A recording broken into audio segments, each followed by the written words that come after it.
கலைஞர் மு. கருணாநிதி அவர்களின் ஒரு மரம் பூத்தது பகுதி 2. விடிந்ததும் விடியாததுமாக தனது ஸ்டூடியோவுக்குள் நுழைந்த அந்த மனிதரை ஆச்சரியத்தோடும் கொஞ்சம் பயத்தோடும் பார்த்தான் ராதா. நீண்டு வளர்ந்த ஜடை சடையான தலைமுடி, தலை உச்சியில் செங்குத்தாக ஒரு சிறு கொண்டை, நெற்றி முழுவதும் வெள்ளையடித்தாற் போன்று திருநீரு, அதன் நடுவே ₹1 அகலத்துக்கு சிவப்பு குங்குமம், அந்த குங்குமத்துக்கு கீழே ஒரு விரல் கணத்தில் பட்டையாக சந்தனம். தலைமுடிக்கு தாழ்ந்தவர்கள் அல்ல நாங்கள் என்று சொல்லும் வகையில் நீண்ட தாடி, மீசை, கழுத்திலே ஒரு பெரிய உத்தாட்ச மாலை உட்பட 7-8 மாலைகள். அவை ஒவ்வொன்றும் ஒரு விதம். ருத்ராட்ச மாலையுடன் இணைந்து தொங்கிக் கொண்டிருந்தது வெள்ளி நிற சிறு டப்பி ஒன்று. பச்சை நிறத்தில் நீண்ட ஜிப்பா, அதே கலரில் வேட்டி. காலுக்கு செருப்பு இல்லை. வலதுகை சூலாயுதத்தை ஏந்தி இருந்தது. இடதுகை ஒரு எலும்புச்சை பழத்தை உருட்டி கொண்டிருந்தது. சர்வசாதாரணமாக உள்ளே நுழைந்தார் அந்த மனிதர். என்ன வேணும் என்று கொஞ்சம் அருவருப்போடும் பயத்தோடும் கேட்டான் ராதா. அடியனுக்கு போட்டோ வேணும், மிடுக்காக கூறினார் அவர். போட்டோ? வடக்கே ஜீனத்தம்மன், ஹேமமாலினி, ரேகா, தெற்கே ஜெயசுதா, ஸ்ரீபிரியா, ஜெயமாலினி, ஷோபா, ரதி, ராதிகா. நிறுத்து, அந்த ரசனைக்கெல்லாம் அப்பாற்பட்டவன் நான். அப்படியா? அப்போ நீங்க தமிழ்நாடு இல்லையா? ஏன்? சினிமா மோகமே இல்லாதவரா இருக்கீங்களே. கடகடவென்று சிரித்தார் அந்த மனிதர். அப்பனே, அடியேனை ஒரு போட்டோ எடு, இந்தா பிடி. ₹10 நோட்டை நீட்டினார் அவர். பரவசம் அடைந்த ராதா பணத்தை வாங்கிக் கொண்டு அந்த மனிதரை 2-3 போஸ்களில் படம் பிடித்தான். சுவாமி, துபாய்க்கு போகுதா? பாஸ்போர்ட் கேஸா? பவ்யமாக கேட்டான் ராதா. இது சொர்க்கத்துக்கு போகிற கட்டையப்பனே. துபாய்க்கும் போகாது, பம்பாய்க்கும் போகாது. எலெக்ஷன்ல நிக்கிறீங்களா? Wall poster விவகாரமா? எலெக்ஷனும் இல்லை, இனி நீ கேள்வி கேட்கறதுக்கு எக்ஸ்டென்ஷனும் இல்லை. சுவாமி கோவிச்சுக்க கூடாது. பார்த்தா ரொம்ப படிச்சவர் போல தெரியுது. அடியனுக்கு கொஞ்சம் விவரமா சொன்னா தேவலே, பணிவாக கூறிய ராதா அந்த மனிதரின் எதிரில் கை கட்டி பணிந்து நின்றான். தொண்டையை ஒரு முறை கனைத்து கொண்டு அவர் சொன்னார், யாம் சாமியாருக்கு சாமியார், மந்திரவாதிக்கு மந்திரவாதி. மகாலிங்க மலையில் 7 ஆண்டு காலம் அலைந்து திரிந்து ஆண்டவனின் அனுக்கிரகம் பெற்று வந்துள்ளோம். பேய், பிசாசு, சைத்தான் ஆட்டத்தை நிறுத்துவோம். பிள்ளி சூனியத்தை அகற்றுவோம். தீராத நோயை தீர்ப்போம். சாகப் போகிறவனை பிழைக்க வைப்போம்.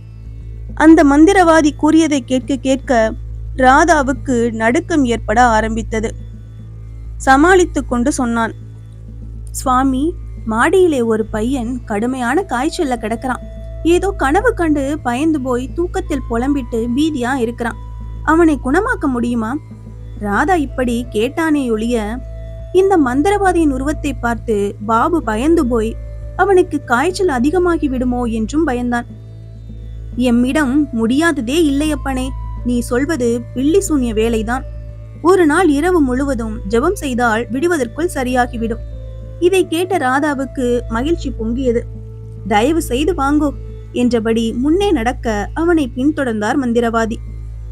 அப்போதுதான் விழித்தெழுந்த பாபு ஓடிச் சென்று ஜன்னலை திறந்து பன்னீர் மரக்கிளையை சிறிது நேரம் பார்த்தான்.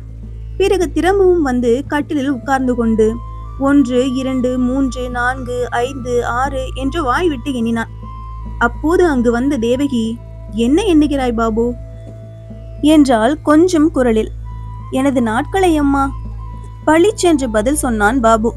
அதெல்லாம் ஒண்ணுமில்லைடா பாபு, நீ 100 வருஷம் இருப்ப பாரேன்.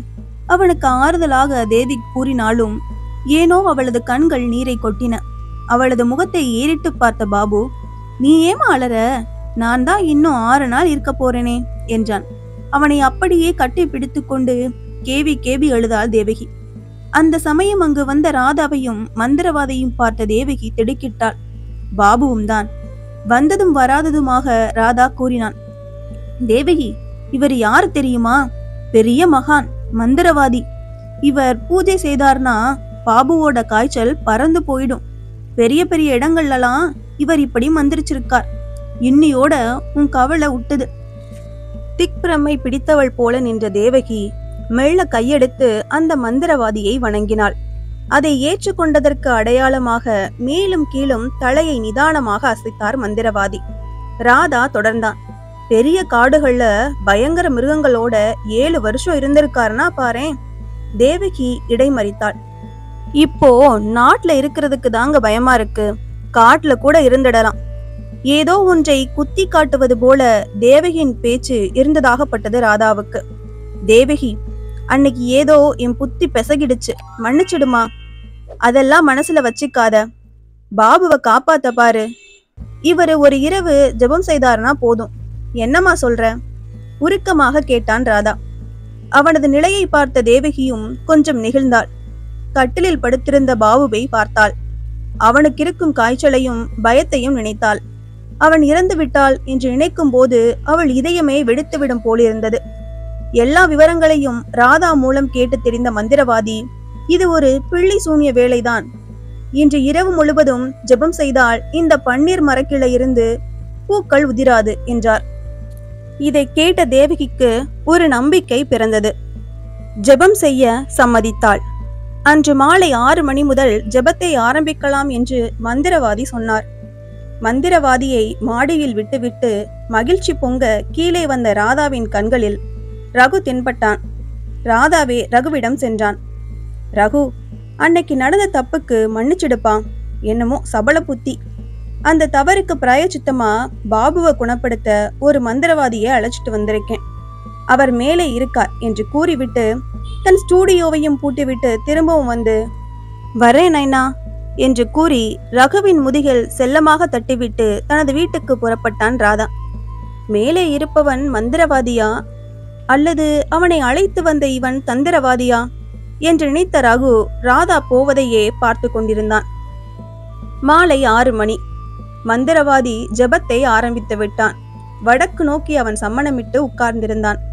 அவனுக்கு ஏறே வெறும் தரையில் பாபு கிடத்தப்பட்டிருந்தான். மந்திரவாதிக்கு வலது புறத்தில் ஒரு தூணோடு சாய்ந்து தேவகி உட்கார்ந்திருந்தாள்.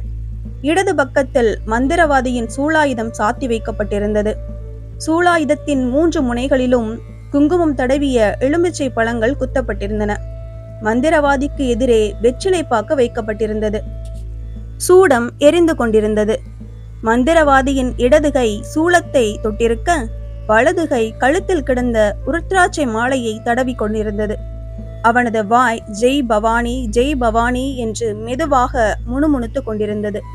கண்களை திறந்து பார்ப்பதும் மூடிக்கொள்வதுமாக ஒருவித பயத்துடன் படுத்திருந்தான் பாபு. அடிக்கடி ஜன்னல் பக்கம் திரும்பி திரும்பி பார்த்து, பன்னீர் மரக்கிளையிலிருந்து பூக்கள் விழாமல் இருக்கின்றனவா என பார்த்து கொண்டிருந்தாள் தேவகி. மணி 10. புகைந்து கொண்டிருந்த சாம்பிராணியில் மேலும் எதையோ போட்டான் மந்திரவாதி. புகை இன்னும் அதிகமாகியது. பாபு தூங்கி போய்விட்டான். மந்திரத்தை முணுமுணுத்து கொண்டிருந்த மந்திரவாதி திடீரென்று கண்களை அகலமாக்கிக் கொண்டு சுற்றும் முற்றும் பார்த்தான். சாம்பிராணி தட்டில் இன்னும் கொஞ்சம் எதையோ போட்டான். புகை பெருகியது. அப்படியே திரும்பி தேவகியை பார்த்தான். அவள் தூணில் சாய்ந்தபடி தூங்கிக் கொண்டிருந்தாள். மூச்சு விடும்போது ஏறி இறங்கிய அவளது தசை மேடுகளையும் வாடி போயிருந்தாலும் வனப்பு மிக்க கண்ண கதுப்புகளையும் எச்சில் ஊற பார்த்து கொண்டிருந்தான் மந்திரவாதி. தன்னை நோக்கி காற்றை வீசிக்கொண்டிருந்த மின்விசிறியை தேவகியின் பக்கம் திருப்பி வைத்தான். மின்விசிறி காற்றில் படபடத்த அவளது மார்பு சேலை கொஞ்சம் கொஞ்சமாக நழுவி கீழே விழுந்தது. தேவகியின் உருண்டு திரண்ட மார்பகங்களின் வாளிப்பை முழுமையாகவும் வளவளப்பை பாதியாகவும் பார்த்து கொண்டே இருந்தான் மந்திரவாதி. 2 சிறு மடிப்புகளுடன் இருந்த அவளது வயிறு அவனை கிறங்க வைத்தது. ஜெய் பவானி என்று முனகிய அவன் வாய் இப்போது ஏய் தேவகி என்று கூறியது. மெல்ல எழுந்து தேவகியை நெருங்கி அவளது நெற்றியில் முத்தமிட்டான். தூக்கம் களைந்து துள்ளி எழுந்த தேவகி மந்திரவாதியின் வெறிச்செயலை அறிந்து அலறினாள். அருகே கிடந்த மனை பலகையை எடுத்து அவன் முகத்தில் ஆத்திரத்துடன் அடித்தாள். முகத்தில் காயம்பட்ட அவன் அவளை மூர்க்கத்தனமாக நெருங்கினான். பின்வாங்கி சென்று கொண்டே தன் கைக்கு கிடைத்த எல்லா பொருட்களையும் எடுத்து அவன் மீது எறிந்தாள். மேலே மாடியில் ஏதோ அசம்பாவிதம் நடப்பதை அங்கிருந்து வந்த சத்தங்களால் அறிந்த ரகு அவசரமாக போலீசுக்கு போன் செய்தான். வீட்டு விலாசத்தை போலீசாரிடம் கூறிய கையோடு வேகமாக மாடிக்கு பாய்ந்தான். கதவை உடைத்துக்கொண்டு அவன் உள்ளே வருவதற்கும் தேவகியை கீழே தள்ளி அவள் மீது மந்திரவாதி விழுவதற்கும் சரியாக இருந்தது. ஒரே பாய்ச்சலில் மந்திரவாதியிடம் வந்த ரகு தேவகியிடம் இருந்து அவனை பிரித்தான். மந்திரவாதியும் ரகுவும் மிருகத்தனமாக மோதினார்கள். இருவரும் சண்டை போட்டுக்கொண்டே சமையலறை நெருங்கி மாடிப்படிகளில் இறங்கினார்கள். மாடிப்படி ஒன்றில் வழுக்கி கீழே விழுந்த ரகுவை குத்துவதற்காக மந்திரவாதி தனது சூலத்தை ஓங்கினான். அதே சமயம் அவனுக்கு பின்புறம் கையில் அம்மி குளவியுடன் நின்ற தேவகி மந்திரவாதியின் தலையில் அம்மி குளவியால் ஓங்கி அடித்தாள். அம்மா என்ற பயங்கர அலறலுடன் படிகளில் விழுந்து விட்டான் மந்திரவாதி. படிக்கட்டுகள் முழுவதும் ரத்தம் பெருகியது. கண்கள் மேல் நோக்கி குத்திட்டு நிற்க கைகளையும் கால்களையும் பரப்பி வைத்த நிலையில் மரணத்தை தழுவிக்கொண்டான் மந்திரவாதி. கோரமாக கிடந்த மந்திரவாதியை பீதியுடன் பார்த்து கொண்டிருந்தனர் ரகுவும் தேவகியும். பிறகு இருவரும் ஒருவருக்கொருவர் சில வினாடிகள் பார்த்து கொண்டனர். இருவரது இதய துடிப்பும் வெளியே கேட்கும் அளவுக்கு பலமாக இருந்தது. கொலை கொலை என்றான் ரகு மெதுவாக. ஐயோ, இப்ப நான் என்ன செய்வேன் என்று அழுதாள் தேவகி. போலீஸுக்கு ஏற்கனவே போன் பண்ணிட்டேன், அவங்க வேற இப்ப வந்துடுவாங்களே, பதட்டத்துடன் கூறினான் ரகு. எனக்கு ஒரு உதவி செய்வீங்களா? அழுதபடியே கேட்டாள் தேவகி. என்ன போலீஸ்காரங்க பிடிச்சிட்டு போறத பத்தி நான் கவலைப்படல. பாபு, என் பாபுவை தனியா விட்டுட்டு போறேன்னு தான் வருத்தமா இருக்கு. மேற்கொண்டு பேச முடியாமல் குலுங்கி குலுங்கி அழுதாள் அவள். பிறகு மீண்டும் சொன்னாள், இருக்கிறத வச்சு தயவு செய்து என் பாபுவை காப்பாத்தி வாழ வைங்க ப்ளீஸ். இந்த நேரத்துல உங்களை விட்டா எனக்கு நாதி இல்லைங்க, அழுதாள் அவள். இதை கேட்டு பலமாக சிரித்தான் ரகு. கற்பை காணிக்கையாக்காததற்கு இப்போது இவன் வஞ்சம் தீர்க்க போகிறானோ என எண்ணி பயந்தாள் தேவகி. ரகு சொன்னான், நான் அவ்வளவு கல்லெஞ்சக்காரன் இல்லை. இந்த கொலைக்காக வேற யாரும் ஜெயிலுக்கு போக வேணாம், நானே போறேன். நீங்க என்ன சொல்றீங்க? பதறினாள் தேவகி. இப்போ போலீஸ் வரும். இந்த கொலையை செய்தது நான் தானே அவங்க கிட்ட சொல்வேன். நீங்களும் ஆமா போடணும்.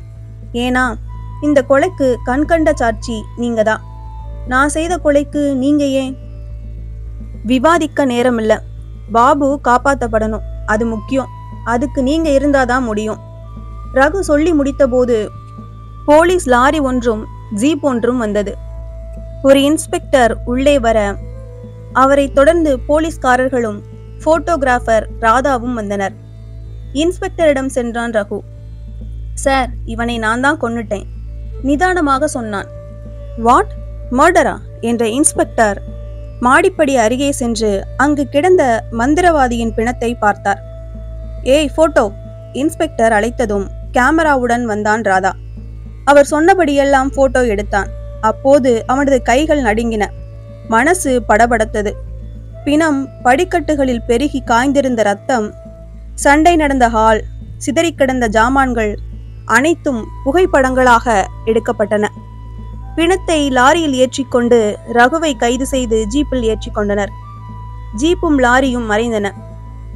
அவைகள் கண்ணை விட்டு மறையும் வரை பார்த்து கொண்டு வாசலிலே நின்ற தேவகி அவை மறைந்தவுடன் கோ என்று கதறிக்கொண்டு வீட்டுக்குள் ஓடினாள்.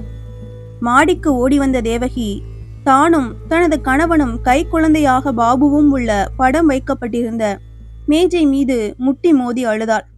ஆண்டவனே, எனக்கு ஏன் இப்படி சோதனை மேல் சோதனையாக கொடுக்கிறாய் என்று கூறியவாறே மேஜையின் கால்களில் தலையை மோதி மோதி அழுதாள்.